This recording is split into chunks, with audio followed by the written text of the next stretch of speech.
Monsieur le secrétaire général des Nations Unies. Je m'appelle Inès, je suis en première année au campus de Menton de Sciences Po, qui est spécialisé dans la région MENA.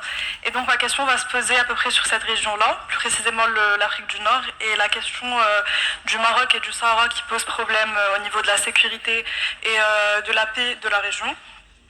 Alors, le territoire, il est classé par l'ONU dans la liste des territoires non autonomes, et il reste pourtant le seul qui ne bénéficie d'aucune puissance administrative. Depuis plusieurs années, on voit que le Maroc travaille afin de trouver une solution qui respecte les propositions de l'ONU, et on peut voir justement plusieurs pays tels que l'Espagne, dont Madame González a été la ministre des Affaires étrangères, supporter l'initiative marocaine et considère que c'est la plus sérieuse, réaliste et crédible des résolutions par rapport aux différends. Ma question est donc la suivante. Pourquoi aujourd'hui le sujet est-il toujours bloqué au niveau des Nations Unies, alors qu'on peut voir que énormément de pays commencent à donner leur support justement à cette initiative-là? Voilà. Merci. Le problème n'est pas bloqué par les Nations Unies. Ok. Il est bloqué par ceux qui bloquent. Bon.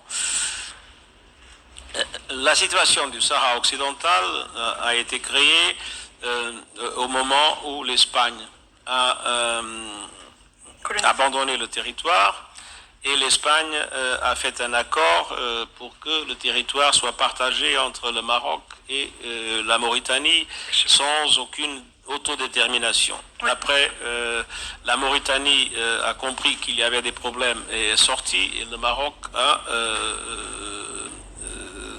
établi sa présence dans l'ensemble du territoire, mais naturellement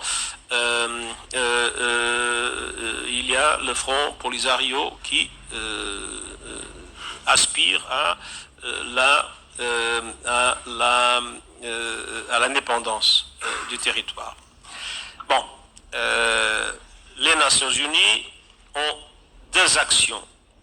Une action qui est orienté par mon envoyé spécial, Stéphane de Mistura, qui essaie d'avoir un accord entre le Maroc et le Front Polisario pour trouver une solution.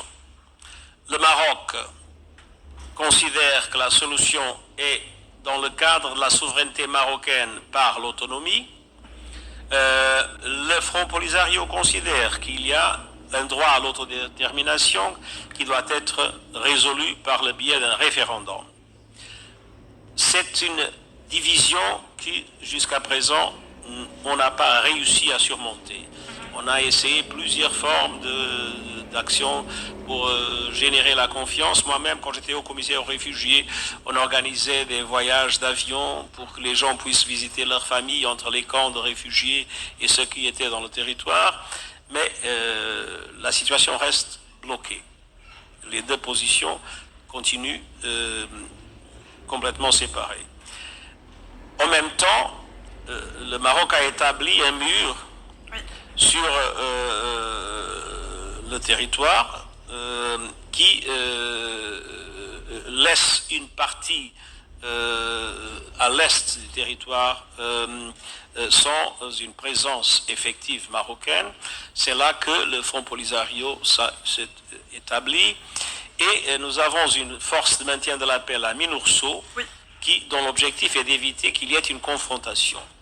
Malheureusement, la situation après les incidents de Guerguera s'est compliquée, et cette force a de plus en plus de difficultés pour opérer, parce qu'il y a des obstacles d'un côté et de l'autre au libre exercice de son mandat. Alors la situation est dangereuse parce qu'il y a un conflit de basse intensité, mais en tout cas un conflit qui se maintient. Il n'y a pas un cessez-le-feu effectif, et c'est une préoccupation très grande que nous avons pour éviter notamment une généralisation du conflit. C'est une des situations qui malheureusement reste bloquée, et j'espère que ce soit possible de progressivement trouver une façon de rendre les deux positions plus proches.